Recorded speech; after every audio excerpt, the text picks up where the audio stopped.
Thomas Soto. Axel de Tarlet, explosion vraiment des délais d'attente pour obtenir un rendez-vous chez le médecin.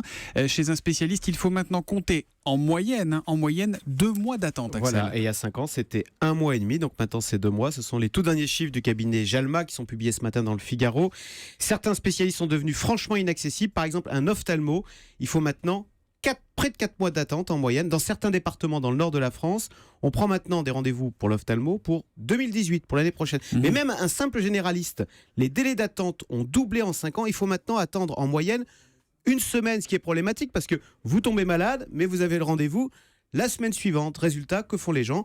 Eh bien, 7 Français sur 10 disent avoir renoncé à se soigner. Non, mais est-ce que c'est pas peut-être voulu ? Est-ce que c'est pas une façon de faire baisser les dépenses de santé ? Ou est-ce que je vois le mal partout ? Oui, vous voyez le mal parce que c'est pas du tout efficace. Parce que d'abord, c'est connu, une pathologie mal soignée s'aggrave et devient ensuite plus coûteuse à se soigner.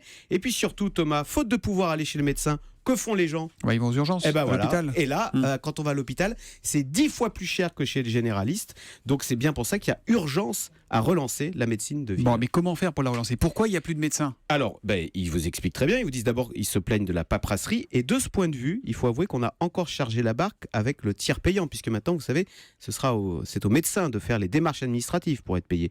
Et puis dans le même temps, les médecins se plaignent du niveau trop bas de la consultation. Résultat, de plus en plus prennent des spécialités rentables. Alors c'est par exemple un dermato qui va devenir chirurgien esthétique ou un autre médecin qui va devenir nutritionniste, spécialiste du genou. Ce sont des activités où les tarifs sont peu ou pas encadrés. Mais résultat, il y a de moins en moins de médecine de tous les jours.